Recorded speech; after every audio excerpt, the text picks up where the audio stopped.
Welcome to the Today in History channel. In today's video we will talk about the day, June 18, 1815, Battle of Waterloo. After fleeing the island of Elba, on which he had been exiled, Napoleon returned to Paris triumphantly, acclaimed by the people, causing Louis XVIII to abdicate and establishing a new empire, which would last for 100 days. In charge of 124,000 men, he set out for Brussels, in order to recover the territories that the Treaty of Paris had taken, reducing France to what it was in 1792, before the Napoleonic conquests. There, a British army commanded by the Duke of Wellington, and another commanded by Prussian General von Blücher in Ligny awaited him. Napoleon managed to neutralize communication between the Prussians and the British, and on June 15, a detachment from the French army, in front of which was General Emmanuel de Grouchy, attacked the Prussians from the right east of Charleroi, forcing their boss, von Blücher, to address Ligny. On the left, the attacker was Marshal Michel Ney, and from the front,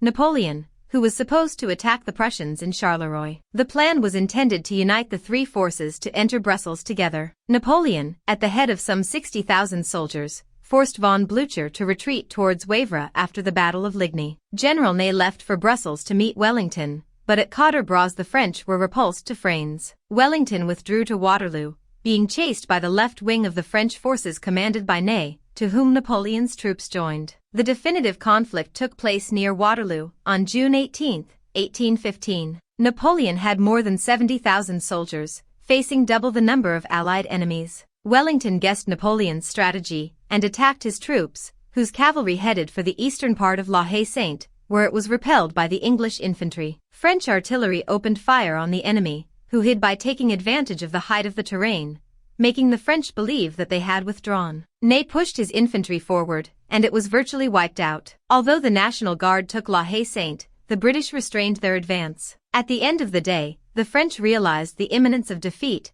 and in a desperate attack they tried to beat the British between Hougoumont and La Haye-Sainte, failing definitively. The defeat of Waterloo ended Napoleon and his empire, and meant the triumph of the Allied powers after the Congress of Vienna, which restored the old regime of monarchical absolutism, banishing all liberal ideas. Napoleon was definitely expatriated on the island of St. Helena, in the middle of the Atlantic Ocean, between South America and Africa. The Battle of Waterloo opened a period in which the world order changed until World War II. England would be the dominant nation thanks to its overseas control, and the indisputable superiority of its war armada, becoming the main economic power in the world. The expansion of revolutionary ideas gave rise to a change in mentality in the European population, enabling the rise of nationalisms and the bourgeoisie as a new class dominant. Did you like the video? In the description you will find the blog link with the full article. Give an incentive by subscribing to the channel, liking, commenting, and sharing with your friends. Hugs. Until the next.